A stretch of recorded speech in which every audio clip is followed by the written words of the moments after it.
Hello students, आज की इस वीडियो में मैं आपको बताने वाला हूँ फिजिकल केमिस्ट्री की एक बहुत ही इंपॉर्टेंट और बेसिक टॉपिक के बारे में, जिसमें कि बच्चों को बहुत ज़्यादा कन्फ्यूजन रहता है और बहुत ही ज़्यादा डिफिकल्टी फील करते हैं इसको पढ़ने में। तो इसका नाम है कंसंट्रेशन टर्म्स, जिसमें कि आती है मोलैरिटी। इनको हम डीपली जानेंगे कि होते क्या है और किस लिए हम इन सबको यूज़ करते हैं। तो कैसे इनको कैलकुलेट करते हैं ये भी मैं आपको बताने वाला हूँ। तो सबसे पहली बात समझते हैं कि कंसंट्रेशन टर्म्स होती क्या है और इनका मतलब क्या है।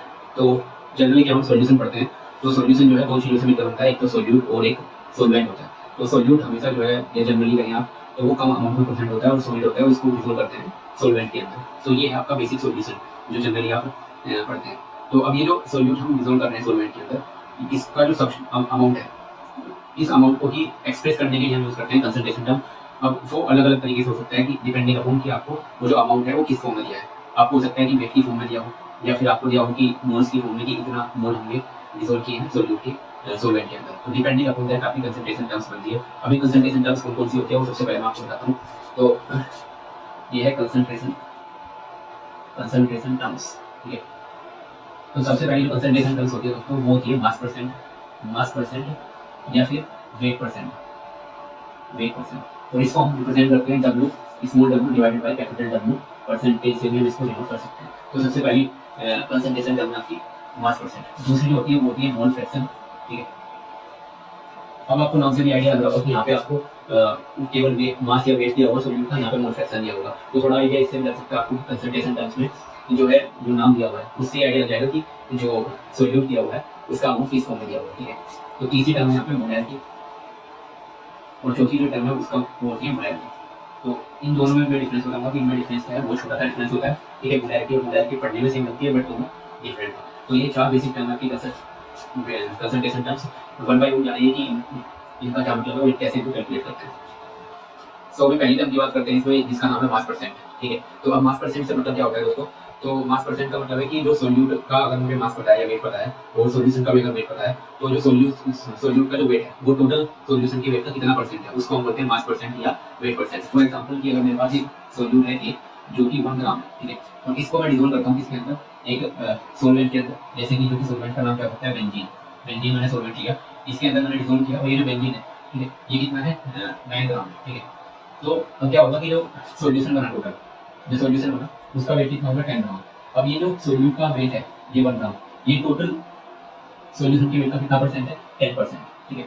तो इसी को हम बोलते हैं मास परसेंट। ये जो सोल्यूट का वेट है और टोटल सॉल्यूशन के वेट का कितना परसेंट है उसको बोलते हैं मास परसेंट, ठीक है। अब इसको एक तो सिंपल सी कैलकुलेशन थी, बट अगर कॉम्प्लिकेटेड कैलकुलेशन बहुत ज़्यादा कॉम्प्लिकेटेड ये नंबर दिया हो तब इसको कैलकुलेट कैसे करते हैं वो बताता हूँ आपको। इसके लिए फॉर्मूला है मास परसेंट का, इसके लिए फॉर्मूला है मास परसेंट का कि solute mass of solute divided by mass of solution.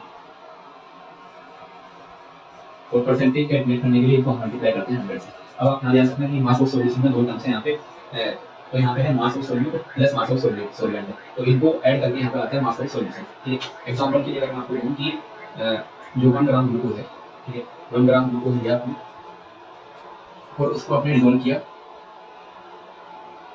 18 gram water में, ठीक है। 18 यहाँ पे 2 ले लो, 2 ग्राम ग्लूकोज आपने डिसोल्व किया 18 ग्राम वाटर में। तो अब मुझे बताना है कि मास परसेंट कितना होगा, ठीक है, या weight percent W by W कितना होगा इसका। तो यहाँ पे ध्यान रखना कि W by capital W percentage is equal to mass of solute जो कितना है 2 ग्राम, सोल्यूट क्या है ग्लूकोज, ठीक है। और यहाँ पे क्या होगा मास ऑफ सोल्यूशन। अब मास ऑफ सोल्यूशन का मैंने बताया आपको कि इन दो चीज़ों को ऐड करके मास ऑफ सोल्यूशन निकलता है, सोल्यूट का मास और सॉल्वेंट का मास। तो कितना होगा 2 + 18 इज इक्वल टू 20 ग्राम, ठीक है, इंटू 100। तो यहाँ पे कितना हो जाएगा 2 divided by 20 1/10 1/10 into 100 is equal to 10%। तो इसका मतलब क्या है कि जो सोल्यूट का जो वेट है वो टोटल वेट का 10% है, इसको बोलते हैं मास परसेंट। और ये इसका निकालने का तरीका है। सो भी नेक्स्ट टर्म की बात करते हैं इसके अंदर, जिसका नाम है मोल फ्रैक्शन की टर्म, ठीक है।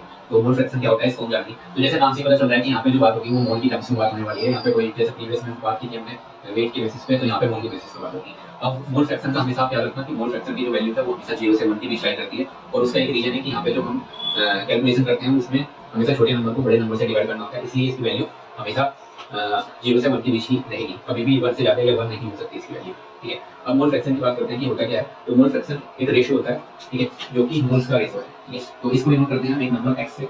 और इसमें क्या होता है कि मोल फ्रैक्शन, अगर मेरे पास सपोज करो कि मैंने एक सॉल्यूशन बनाया जिसमें कि a और b दो सब्सटेंस लिए हैं, ठीक है। तो इसमें क्या करते हैं कि नंबर ऑफ मोल्स अगर a मोल फ्रैक्शन अगर a का निकालना है, ठीक है, a मेरा क्या है यहाँ पे सोल्यूट और ये b क्या है सॉल्वेंट। तो अगर a का मोल फ्रैक्शन निकालना है तो ये निकालने का तरीका है कि number of moles of A divided by total number of moles, ठीक है, Na प्लस Nb। तो ये होता है फॉर्मूला मोल फ्रैक्शन का, ठीक है।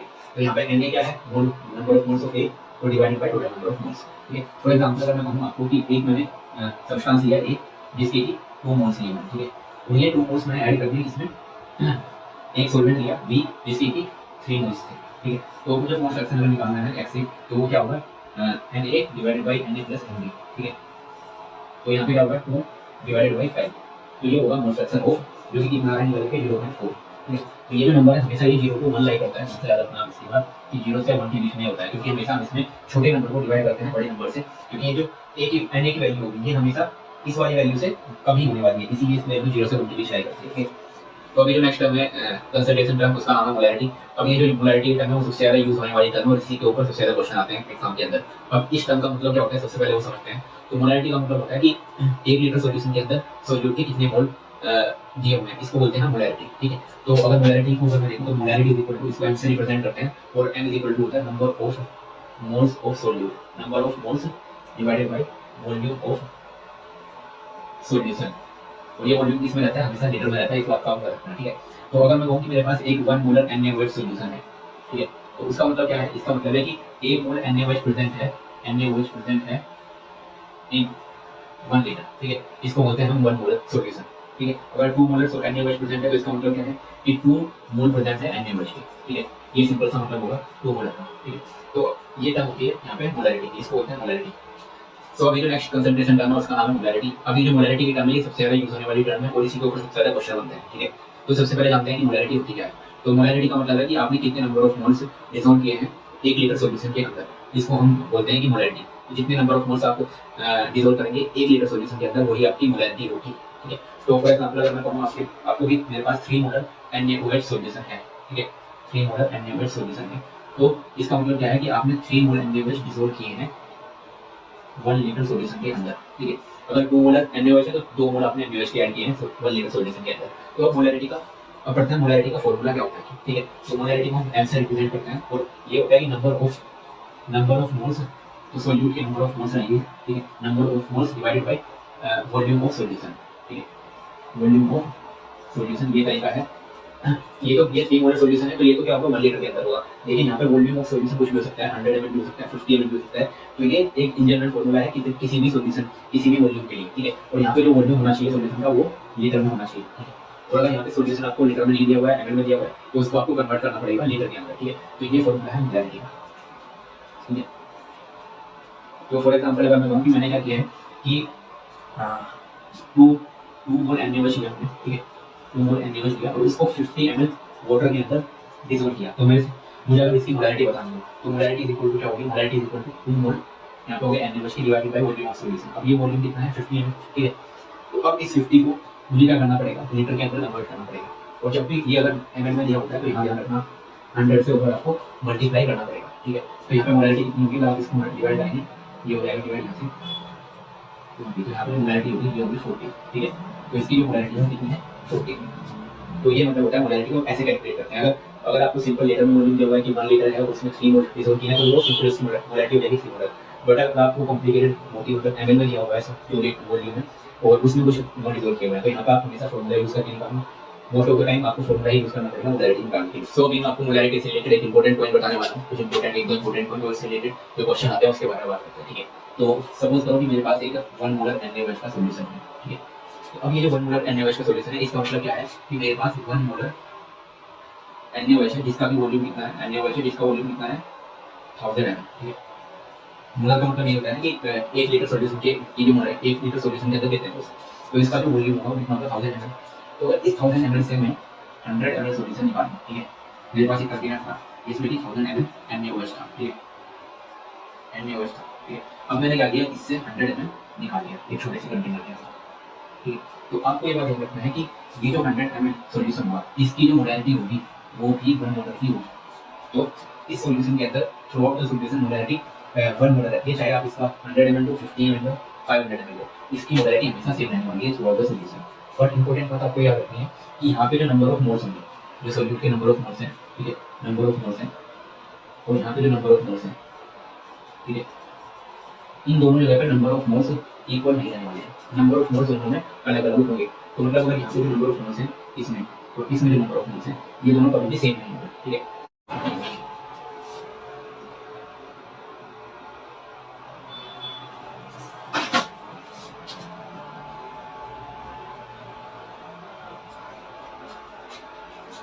तो अभी मैं आपको इसी पॉइंट से रिलेटेड एक क्वेश्चन कराने वाला हूँ, क्वेश्चन बताता हूँ जो कि काफ़ी बार पूछा जाता है और काफ़ी यूजफुल होता है। जब आप केमिस्ट्री लैब में करते हो ये वाली चीज़ें काफ़ी यूजफुल होती है, ठीक है। प्रैक्टिकल में काफ़ी ज़्यादा काम आती है सब चीज़ें, ठीक है। और इसका मैं आपको सोल्व करता तरीका बताऊंगा कि इस क्वेश्चन को कैसे सोल्व करते हैं, कैसे करते हैं, ठीक है। तो ये क्वेश्चन आता है मोडालिटी से कि अगर मेरे पास 2 मोलर H+ से 4 सॉल्यूशन है, ठीक है। ये 2 मोलर H+ से 4 सॉल्यूशन दिया हुआ है और इस 2 मोलर H+ से 4 सॉल्यूशन से मुझे 0.2 मोलर H+ से 4 सॉल्यूशन बनाना है।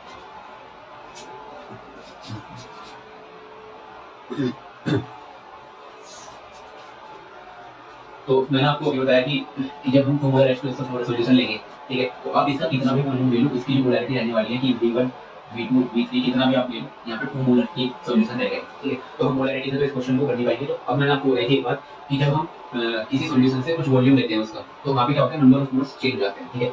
तो अब हम क्या करेंगे, अब मैंने यहाँ पे देखा कि मुझे कितना सॉल्यूशन चाहिए, 0.2 मोलर H+ से 4 सॉल्यूशन चाहिए। तो इसका मतलब क्या है कि 0.2 मोलर H+ से 4 चाहिए मुझे 1 लीटर सॉल्यूशन में, ठीक है।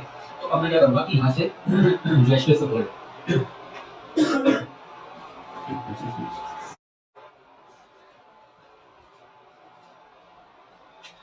तो अब जब नंबर ऑफ मोल्स चेंज हो जाएंगे, तो अब मैंने क्या देखा कि जो मुझे नया सॉल्यूशन बनाना है वो मुझे बनाना है 0.2 मोलर। तो इसका मतलब क्या है कि मुझे नए सॉल्यूशन में कितने मोल्स चाहिए, H+SO4 के 0.2 मोल्स चाहिए। तो इस सॉल्यूशन से मैं क्या करूँगा, जो 2 मोलर सॉल्यूशन है मेरे पास उससे मैं क्या करूँगा 0.2 मोल निकालूंगा H+SO4 की। अब वो कैसे निकालना है देखो, तो देखो इस सॉल्यूशन में 2 मोलर का मतलब क्या है कि 1000 ml के अंदर 1000 ml के अंदर कितने मोल है, 2 मोल्स, ठीक है।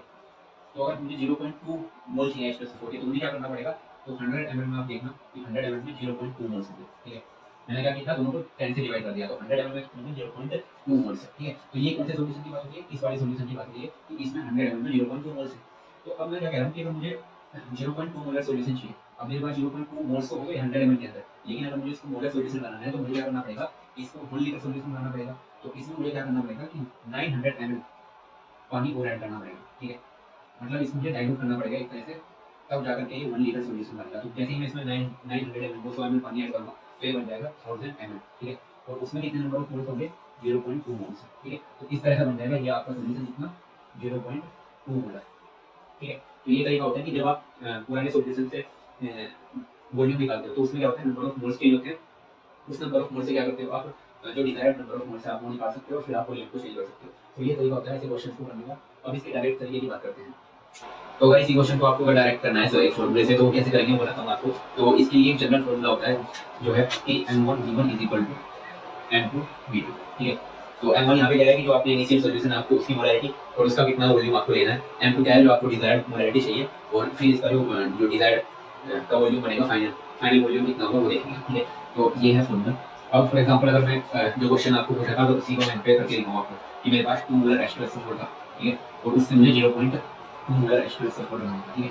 तो अब इसको इस फॉर्मूले से कैसे करेंगे देखो। तो यहाँ पे क्या है, जो 2 मोलैरिटी है, ठीक है। अब मुझे इसका कितना वॉल्यूम लेना है ये मुझे पता नहीं है अभी कितना है, तो इसको लिखेंगे हम 0, ठीक है। m2 मेरे पास कितना है, 0.2 मोलर सॉल्यूशन बनाना है, तो m2 को 0.2 और इसका वॉल्यूम कितना बनाना है मुझे 1000 ml, ठीक है। 1000 ml मुझे इसका वॉल्यूम बनाना है। तो यहाँ पे v1 इज इक्वल टू कितना आ जाएगा, 0.2 इंटू 1000 अपॉन 2। तो v1 इज इक्वल टू हो जाएगा 100 ml। मतलब आपको इनिशियल सॉल्यूशन का 100 ml लेना पड़ेगा तब जा करके, और फाइनल वॉल्यूम कितना है 1000 ml, ठीक है। तो ये तरीका होता है। तो इसका मतलब इसमें डिफरेंस कितना आया, इसमें कितना डिफरेंस है, 900 ml का। तो कहीं ना कहीं इस 100 ml में आपको 900 ml पानी और ऐड करना पड़ेगा तब जा करके 1000 ml बनेगा। तो ये तरीका होता है इस क्वेश्चन को डायरेक्ट फॉर्मूले से करने का।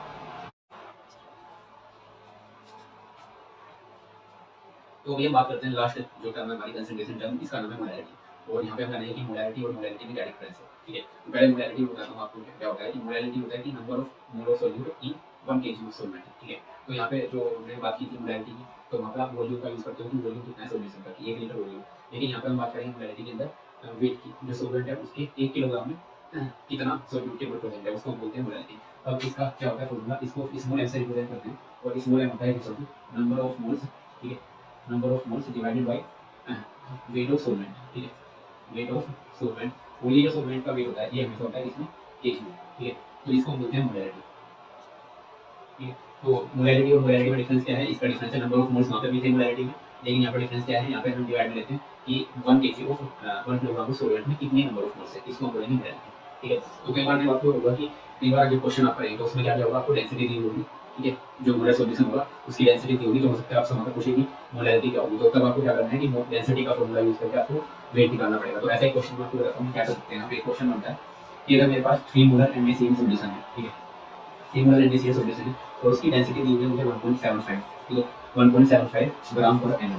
तो मुझे इसका बताना है कि इसकी मोलैरिटी क्या होगी, इस मोलर क्या होगा। ठीक है, तो इस क्वेश्चन को हम कैसे करेंगे कि जब मुझे यहाँ पे 3 मोलर ऑफ NaCl दिया हुआ है, ठीक है,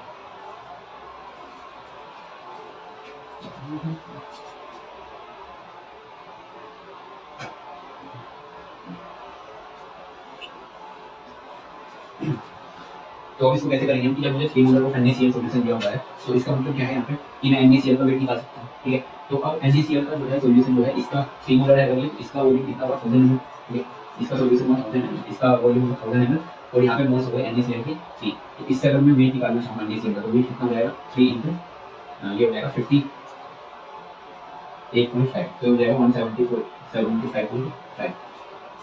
ठीक है, तो ये आएगा इतने ग्राम NaCl मेरे पास प्रेजेंट होगा। ठीक है, इतना ग्राम NaCl है। अब मुझे अगर सॉल्वेंट का वेट निकालना है कि सॉल्वेंट का वेट कितना है, तो वो निकालूंगा इससे डेंसिटी से। तो डेंसिटी से कितना आएगा करके इसका वेट, वेट ऑफ, इसको हम W से रिप्रेजेंट करते हैं, सॉल्वेंट का वेट कैपिटल W। ठीक है, तो वो हो जाएगा 1.75 इंटू 1000। ठीक है, तो ये हो जाएगा आपका 1750 ml। ठीक है, इतना आपके पास सॉल्वेंट का वेट प्रेजेंट है। सॉल्वेंट का वेट प्रेजेंट है 1.75 इंटू 1000, तो 1750 ग्राम आपका सॉल्वेंट का वेट है। तो अभी मुझे क्या करना है कि मुझे निकालना है मोलैरिटी। तो मोलैरिटी इक्वल टू कितना है, नंबर ऑफ मोल्स कितने हैं 3, और सॉल्वेंट का वेट कितना है, तो अभी ये 1750 आया है।